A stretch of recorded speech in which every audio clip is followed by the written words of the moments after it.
अस्सलाम वालेकुम students. Passive tenses बहुत इंपॉर्टेंट होते हैं। हमारी गुफ्तगू एक्टिव और पैसिव के दरमियान ही चलती है। पहले ज़रा बता दूं पैसिव टेंसेस क्या होते हैं, उर्दू में समझा दूं आपको। एक फ़िक्रा है, अली टीवी देखता है। कौन देखता है? अली। काम करने वाला अली मौजूद है तो ये एक्टिव है। अगर मैं कहूँ टीवी देखा जाता है और अली को निकाल दूँ तो ये पैसिव हो जाएगा। यानी कि काम करने वाले को निकाल दिया जाए तो पीछे जो बचता है वो पैसिव होता है। अब वो आप अगर गौर करें, हम सारा दिन पैसिव फ़िक्रे बोलते हैं। आपसे रिक्वेस्ट की जाती है, उसे इन्फॉर्म किया गया, इस मशवरे पर अमल किया जा रहा है, टीवी देखा जा रहा है, काम मुकम्मल कर लिया गया है, किसने किया है, किसने देखा है, मतलब सब्जेक्ट मौजूद नहीं होता। आप लेटर, एप्लीकेशन, ड्राफ्टिंग जब करते हैं, जब आप न्यूज़पेपर पढ़ते हैं, इवन ख़बरें सुनते हैं टीवी पर, इलेक्ट्रॉनिक मीडिया पर, तो वहाँ पर भी सारा पैसिव टेंसेस का इस्तेमाल होता है क्योंकि वो फॉर्मल लैंग्वेज है। अब सवाल ये पैदा होता है कि इसको पैसिव टेंसेस को याद कैसे किया जाए। तो मैं आपको बताना चाहूँगा कि जिन स्टूडेंट्स को भी एक्टिव टेंसेस आते हैं वो पैसिव बहुत आसानी से कर सकते हैं। पैसिव वॉइस कोई मुश्किल नहीं है। नंबर वन बात तो ये कि इनकी आइडेंटिटी सेम होती है जो एक्टिव टेंसेस में आपने सीखी है। फॉर एग्जांपल प्रेजेंट इंडेफिनिट में आता है वो भागता है, लड़ता है। जो लोग उर्दू से हेल्प लेकर सीखते हैं आइडेंटिटीज, कुछ लोग तो इसके खिलाफ हैं कि उर्दू से नहीं सीखा जा सकता, लेकिन हम क्योंकि पाकिस्तानी हैं हमारे लिए ईजी हो जाता है उस आइडेंटिटी से पकड़ कर फिक्रे को ट्रांसलेट कर लेना, जो कि बहुत इट रियली वर्क्स। ये बहुत मदद करता है, मैं तो समझता हूँ। तो जैसे भागता है, लड़ता है, ये प्रेजेंट इंडेफिनिट है। रहा है प्रेजेंट कंटिन्यूस है, लिया है, दिया है प्रेजेंट परफेक्ट है।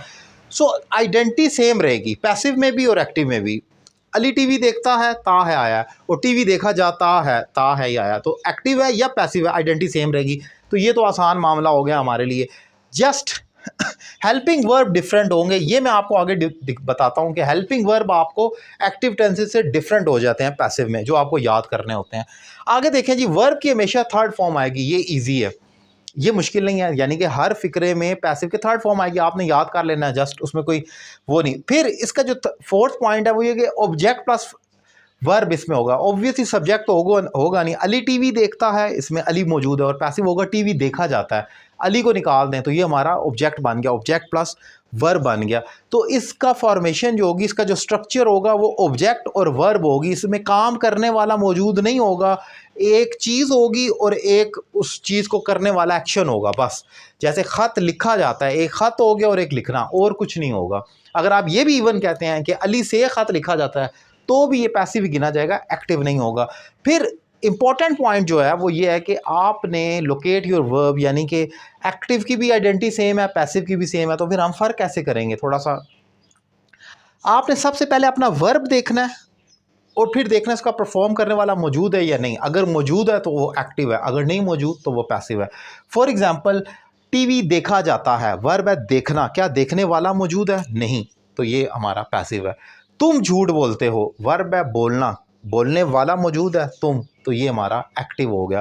तो आपने सबसे पहले फिक्रे को चेक करना है कि एक्टिव है या पैसिव है, तो उसका वर्ब देख लेना है और देखना है क्या इस वर्ब के परफॉर्म करने वाला मौजूद है या नहीं। अगर मौजूद है तो वो एक्टिव गिना जाएगा, अगर नहीं मौजूद तो वो पैसिव लिया जाएगा। अब जरा इस पॉइंट पर आते हैं जो मैंने स्किप किया था कि जस्ट हेल्पिंग वर्ब्स आपने याद करने हैं। आप देखें कि हमारे पास इनडेफिनेट नाम के कितने टेंसेज हैं 12 टेंसेज के अंदर। प्रेजेंट इंडेफिनेट, फिर पास्ट इंडेफिनेट और फिर फ्यूचर इंडेफिनेट। जो इंडेफिनेट नाम के टेंसेज हैं उसमें इज़, मतलब जब आप प्रेजेंट का होगा तो उसमें इज़ एम आर आ जाएगा, और पास्ट में वॉज वर आ जाएगा, और फ्यूचर में विल बी का इस्तेमाल हो जाएगा। ये आपने याद कर। जो इंडेफिनेट नाम के टेंसेज हैं उन तीन के साथ प्रेजेंट इंडेफिनेट, पास्ट इंडेफिनेट और फ्यूचर इंडेफिनेट में आपने ये कर लेना है। सिंपल सी चीज़ है, आपने present is am are, past was were, future will be. Helping verbs, क्योंकि आपने सिर्फ पैसिव में हेल्पिंग वर्ब भी याद करना है, बाकी तो आइडेंटिटी भी सेम है। वर्ब की हमेशा थर्ड फॉर्म आएगी और कुछ बचता ही नहीं, सिंगुलर प्लूरल आप खुद चुन लेंगे हेल्पिंग वर्ब में से। तो मैंने बताया कि ये हेल्पिंग वर्ब इस तरीके से क्रिएट कर लेंगे। अब कंटिन्यूस नाम के कितने टेंसेज हैं? प्रेजेंट कंटिन्यूस, पास्ट कंटिन्यूस और फ्यूचर कंटिन्यूस का तो पैसिव बनता ही नहीं है। याद रखें कि जो परफेक्ट कंटिन्यूस है उनका भी नहीं बनेगा। तो ऑलमोस्ट हमारे पास दो ही टेंसेज बनते हैं, प्रेजेंट कंटिन्यूस और पास्ट कंटिन्यूस। उसमें बीइंग का इजाफा कर लें, यानी कि इज एम आर के साथ is being, am being, are being present continuous में हो गया, और पास्ट कंटिन्यूस में वाज वर आता था अपना हेल्पिंग वर्ब, उसी के साथ वाज बीइंग और वर बीइंग आपने कर दिया, तो ये आपका होगा। लास्ट में परफेक्ट नाम के कितने टेंसेज हैं, तो वो 3 है, प्रेजेंट परफेक्ट, पास्ट परफेक्ट और फ्यूचर परफेक्ट। उसमें आपने बीन का इजाफा कर लेना है, BEEN। जो एक्टिव का हेल्पिंग वर्ब है उसके साथ ही, यानी कि प्रेजेंट परफेक्ट में हैज हैव आता है तो बीन लगा दें। He has written a letter, active, a letter has been written, passive हो गया। इसी तरीके से पास्ट परफेक्ट में हेल्पिंग वर्ब जो आ रहा होता है उसमें तो एक्टिव में तो है ही कुछ नहीं, जो जब आप पास्ट परफेक्ट करते हैं तो हैड आता है उसका एक्टिव में, और जब पैसिव करेंगे तो हैड बीन हो जाएगा। He had done the work had been done.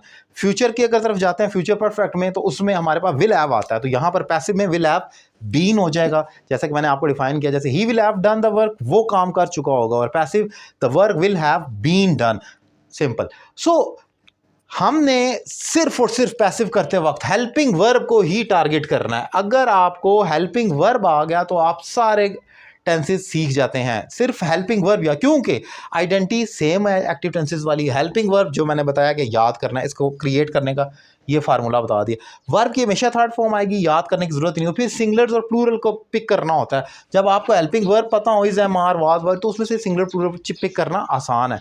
सो उम्मीद करता हूं कि ये जो मैंने ट्रिक बताई है पैसिव टेंस को रिमेंबर करने की, अगर पूरा लेक्चर आपने गौर से देखा है, आपने समझा है, तो आपको बहुत ज़्यादा हेल्प हुई होगी पैसिव टेंसेस को समझने में। फिर भी कोई चीज़ कंफ्यूज कर रही है तो आप क्वेश्चन कर सकते हैं, I will definitely try to respond. पूरी कोशिश होती है कि सबको जवाब दूँ। व्हाट्सएप पर भी आप क्वेश्चन पूछ सकते हैं। Thank you very much.